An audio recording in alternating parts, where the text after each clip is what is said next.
Before sunrise, Chicago woke up to sirens, flashing lights, and a federal operation unlike anything seen before.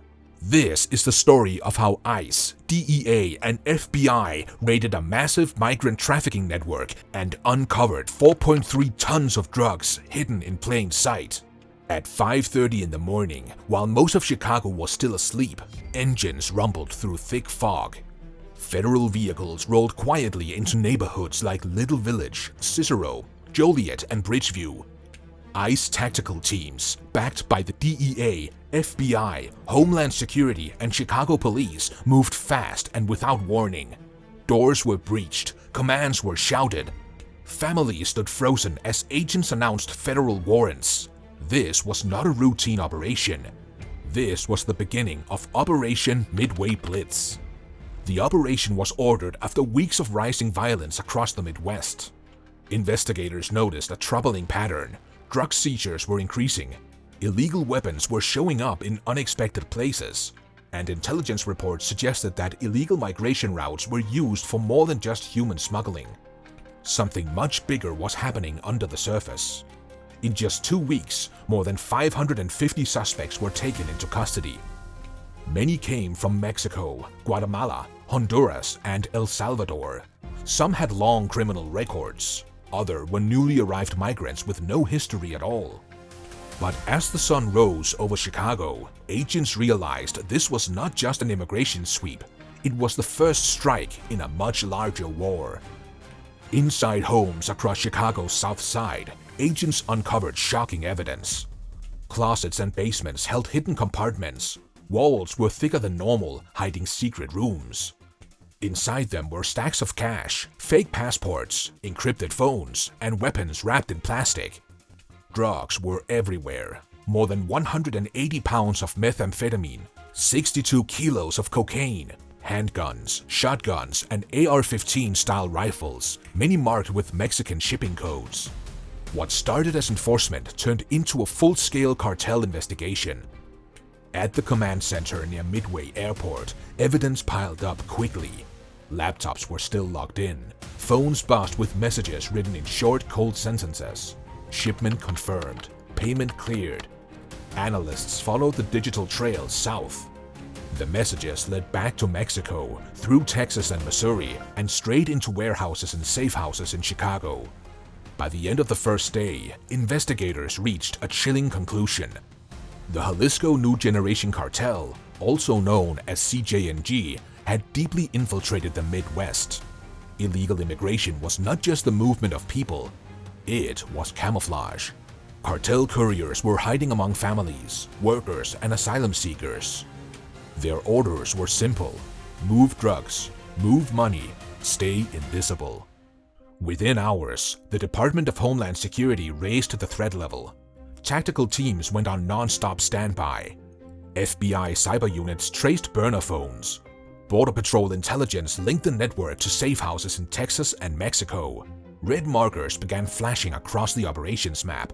Warehouses, garages, a rail-side compound near Bridgeview. Every signal pointed to the same network. By early morning, a message arrived from Washington.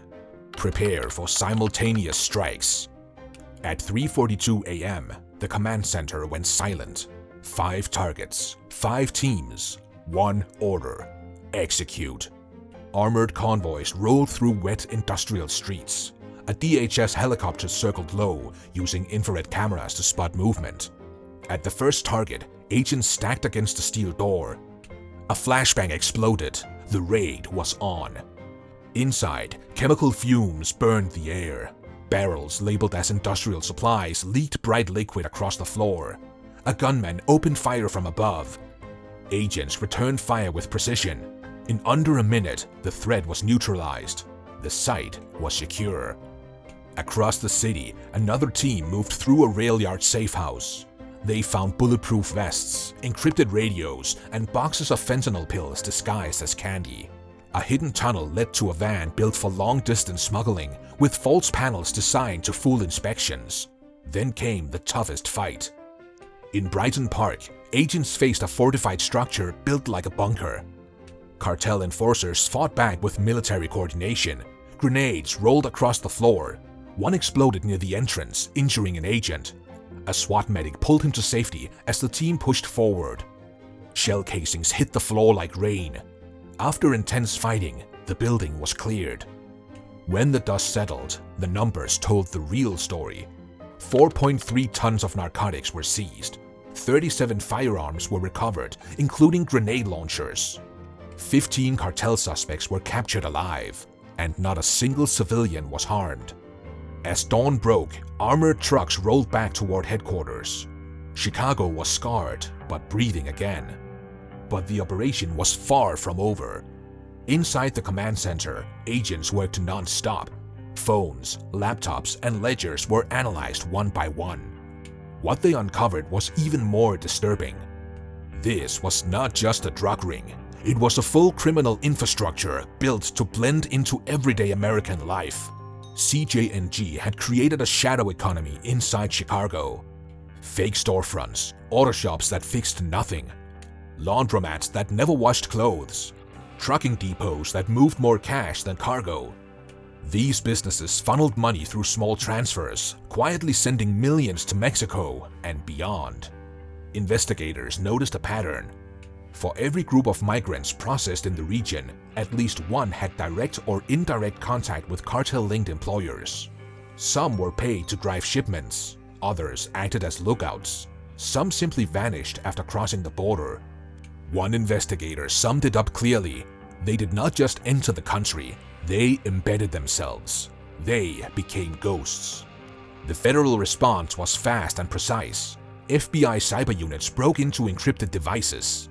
Homeland Security froze bank accounts across 7 states, seizing nearly $12 million. DEA chemists matched drug batches to labs previously found in Texas, proving a direct supply line from Mexico to the Midwest. Drones with thermal scanners swept industrial zones at night. Heat signatures revealed hidden compartments inside refrigerated trucks. In one case near Joliet, a semi-truck carried weapon parts and pill presses behind false walls. The driver was a 19-year-old undocumented migrant. He told agents he thought he was hauling legal goods. He was promised $500 and a chance at legal work. That detail changed everything. This was not just drug trafficking. It was human exploitation mixed with organized crime. Desperation was being used as a weapon. By the end of the week, 98 suspects were in custody. 12 were confirmed CJ&G operatives facing federal charges. More than 60 new warrants were issued across Illinois, Indiana, and Wisconsin. Crates filled the evidence room, all labeled Operation Midway Blitz Phase 2. Public reaction was immediate and divided. Outside ICE headquarters in downtown Chicago, protests erupted as hundreds gathered with signs and chants. Activists claimed the raid swept up people with no criminal history, including parents, students, and factory workers. Churches offered shelter to frightened families, while immigration lawyers worked through the night to locate detainees. Critics called the operation political and fear-driven. Supporters called it necessary. Inside the command center, officials defended the mission. They said the focus was criminal networks, not communities, arguing cartel activity had already cost too many lives. Waiting, they said, was no longer an option. Homeland Security later confirmed the operation would expand into Indiana, Missouri, and Wisconsin, aiming to secure the nation's heartland before cartels could regroup. In the weeks that followed, Chicago felt quieter. Suspicious freight activity dropped and overdose cases declined. Still, analysts warned the threat was not gone. Cartels adapt, routes shift, and faces change. At the Midway Command Center, screens glowed around the clock, each marker representing a lead or a life potentially saved. Officials publicly called Operation Midway Blitz a success, while privately preparing for what came next. This was not just an immigration mission, it was national defense. Operation Midway Blitz sent a clear warning: criminal networks hiding behind chaos were no longer invisible. The fight continues, but for one night in Chicago, the balance shifted. If you believe stories like this matter, share your thoughts in the comments and stay informed. Subscribe for more real-world breakdowns of major operations shaping America today.